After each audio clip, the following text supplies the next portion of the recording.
Ein Eigenfetttransfer ist eine tolle Möglichkeit, störende Fettpölsterchen in etwas Gutes umzuwandeln, zum Beispiel um den Volumenverlust im Gesicht wieder auszugleichen. Man kann zum Beispiel Eigenfett in die Nasolabialfalte bringen. Das ist diese Falte, die hier an der Nase Richtung Kinn läuft. Man kann die Lippen damit auffüllen, man kann die Wangenknochen damit wieder betonen, die Tränenrinne auffüllen oder auch einen Volumenverlust der Brust wieder ausgleichen und ein bisschen Push wieder zurückgeben. Den Eingriff kann man zum Beispiel als alleinigen Eingriff durchführen. Das heißt, Sie möchten zum Beispiel ein bisschen Eigenfett in die Nasolabialfalte haben und in die Lippen, um das Ganze wieder so ein bisschen aufzupolstern. Dann kann man zum Beispiel eine kleine Fettabsaugung im Bereich des Bauches vornehmen. Das Ganze geht in Lokalanästhesie, also in örtlicher Betäubung.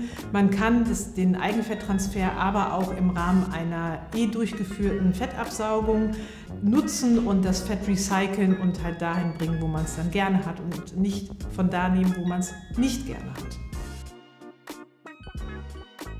Die Risiken des Eigenfetttransfers sind sehr, sehr gering, weil eigentlich ja nur das Fett, was man irgendwo rausgeholt hat, woanders wieder eingebracht wird. Das heißt, es ist mein eigenes Material, was ich dazu benutze, um an anderer Stelle zu leuchten.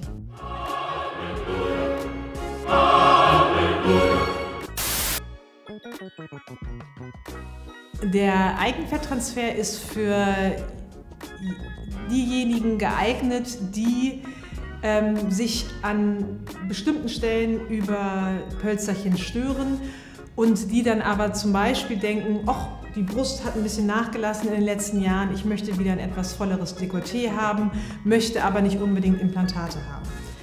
Oder für diejenigen, die schon längere Zeit eine Hyaluronsäurebehandlung der Gesichtsfalten haben vornehmen lassen, aber jetzt endlich mal eine definitivere Lösung haben möchten, um nicht alle halbe Jahre oder Jahre wieder sich unterspritzen zu lassen. Für solche Menschen ist der Eigenfetttransfer ganz hervorragend geeignet.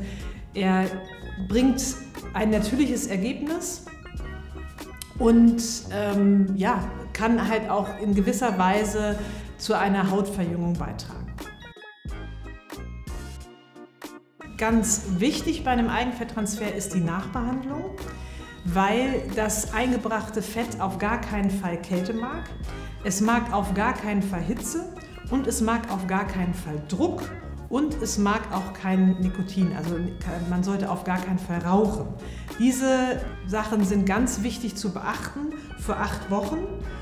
Nach 8 Wochen kann man sagen, dass das Fett eingeheilt ist, was dann noch übrig ist. Wenn ich zum Beispiel Eigenfett in die Brust bringe, dann darf ich zum Beispiel nicht auf dem Bauch schlafen, weil dann habe ich den Druck auf der Brust und das Fett kann nicht in Ruhe einheilen.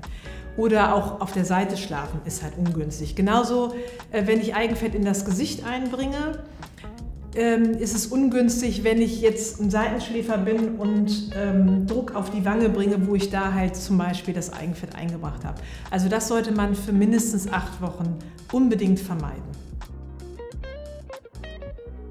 Arbeiten gehen nach dem Eingriff kommt wie immer nach einem operativen Eingriff auf die Arbeit an. Wenn es eine schwere körperliche Arbeit ist, sollte man das länger pausieren, als wenn man jetzt zum Beispiel einen Bürojob hat und eigentlich den ganzen Tag nur am Computer sitzt und ansonsten keine schweren Arbeiten verrichten muss. Aber das können wir auch wieder in einem individuellen Gespräch am besten miteinander besprechen.